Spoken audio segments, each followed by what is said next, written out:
आप पहले ये तो डिसाइड कीजिए आप देवी के भक्त हैं या महादेव के भक्त हैं। एट द एंड सोर्स सबका सेम ही है, आपको सच्ची श्रद्धा रखनी पड़ेगी, फिर आप जाओगे। क्योंकि जैसे मैं कुक्के सुब्रमण्य की बात कर रहा हूँ, तो वहाँ पर किसी ने मुझे कहा, एक जगह पर अंदर जब विजिट करते हैं तो छोटे छोटे मंदिर हर जगह रहते हैं, तो एक जगह पर मुझे किसी ने कहा, और हाँ ब्लाइंडली सबको बिलीव मत कीजिए, अपना दिमाग भी खुद लगाइए। तो किसी ने मुझे कहा कि ये तो नवग्रह है। तो उस दिन अंधेरा था तो मेरे को लगा हाँ नवग्रह होंगे, काली काले मूर्तियाँ थी डार्क कलर की, मुझे लगा नव मूर्तियाँ। अगले दिन जब मैं वापस अपने मित्र के साथ गया जो बहुत क्यूरियस थे, तो वही सेम चीज़ बाकियों ने बोला नवग्रह हैं। तो उसने एक चीज़ नोटिस करा कि नवग्रह है तो बीच में हनुमान जी क्यों हैं।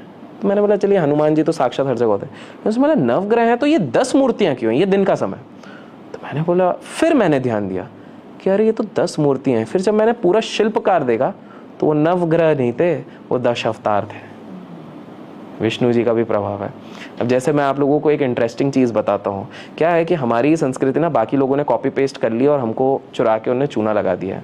10 अवतार, अगर आप लोग बायोलॉजी पढ़ते हैं तो बायोलॉजी में इवोल्यूशन ऑफ ह्यूमन विंग जो डार्विन की थ्योरी है, हम बोलते हैं विदेशी लेके आए, डार्विन ने खुद हमारे 10 अवतार से लिए।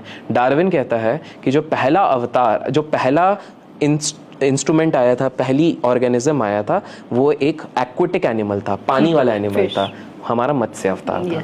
दूसरा उसने डार्विन ने कहा था कि ऐसा जीव आया जो पानी में भी जा सकता था, धरती पे भी जा सकता था, वो कुर्म अवतार था, टॉर्टोइस, जो समुद्र मंथन के समय पे जिसके ऊपर थे। तीसरा जो डार्विन कहता है, डार्विन की थ्योरी कहती है कि फिर ऐसा जानवर आया जो पानी में नहीं जा सकता था, सिर्फ ऊपर जंगलों में रहता था, वो था वरा अवतार। चौथा उसने ये चीज कही थी, फिर ऐसा अवतार है जो धीरे धीरे ह्यूमन बने थे लेकिन आधे एनिमल थे। हम लोगों का लगा वो जो हमने फोटो देखी ना कि एप बन रहा है एनिमल, नहीं, आधा एनिमल आधा इंसान, नरसिंहा अवतार। नरसिम्हा अवतार के बाद फिर डार्विन ये कहता है कि फिर एक ऐसा अवतार आया जो छोटा साइज में था लेकिन बड़ा इंटेलिजेंट था, वामन अवतार आया था। फिर डार्विन की थ्योरी क्या कहती है कि उसके बाद ऐसा एक इंसान आया, क्योंकि उसको समझ में आया कि खेती कैसे करना है, साथ में पशु पक्षियों को कैसे मारना है, हंटिंग कैसे करना है, खाना कैसे, परशुराम अवतार आया।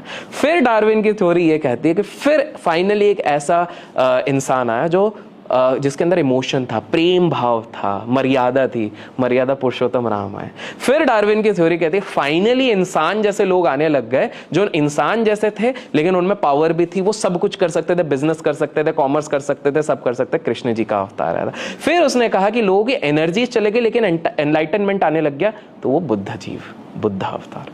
तो 10 अवतार भी अगर हम देखते हैं हमारे इधर से ही चुरा के भाई साहब ने वहां पर लिख दिया, डार्विन ने, हम लोग बोलते हैं वाह भाई वाह क्या लिखा हुआ है। आपको जान के हैरानी होगी ये जो ग्रीक है, एक्चुअली हमारा जो है, हम जो हिंदू संस्कृति बोलते हैं वो हिस्ट्री है, ग्रीक माइथोलॉजी है।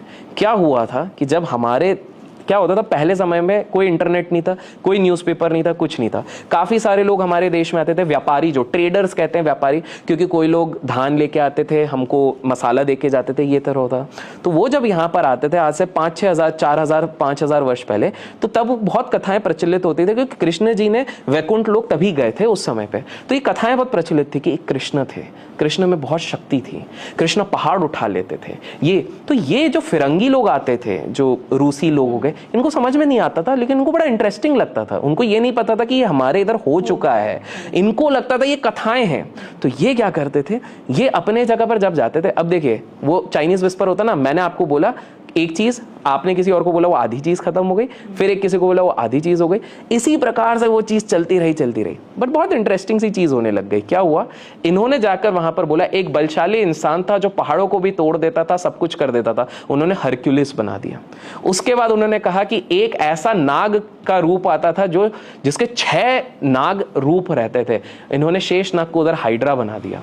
फिर उन्होंने बोला कि एक पाताल लोक का राजा होता था या नर्क का राजा होता था जो कहीं ना कहीं आपके साथ, उन्होंने भैरव को मिक्स कर दिया कि उसके सामने उनके साथ कुछ कुत्ते होते थे जो लोगों को खा जाते थे, उन्होंने हेडीज बना दिया वहां पर। फिर उन्होंने कहा कि यहां पर एक देवता होते थे जिनके पास एक वज्र जैसा एक इंस्ट्रूमेंट होता था जिससे वो अटैक करते थे और वर्षा करते थे, उन्होंने वहां पर जाकर बना दिया, ज़्यूस बना दिया। तो घूम फिर के ग्रीक एक्चुअली में माइथोलॉजी है लेकिन हमारा है इतिहास, और इसी इतिहास को हमारी कोशिश रहती है कि हम जहां पर हो सके लोगों को एजुकेट करें। लोगों ने अगर पार्ट 3 कहा तो हम हो सकता है आगे और भी। एक क्वेश्चन मैं जानती हूँ ऑडियंस का बीच में आया होगा कि जैसे आपने गुरु का कि गुरु होना बहुत जरूरी है, बट सबसे ज्यादा जो पूछा जाता है कि कैसे ढूंढे और पहचाने कैसे? क्योंकि आजकल है ना, गुरु के नाम पे भी बहुत धोखे हो रहे हैं। बिल्कुल बिल्कुल। इसका सिंपल सा आंसर है, गुरु आपको ढूंढना ही नहीं है, गुरु ही आपको ढूंढते हैं।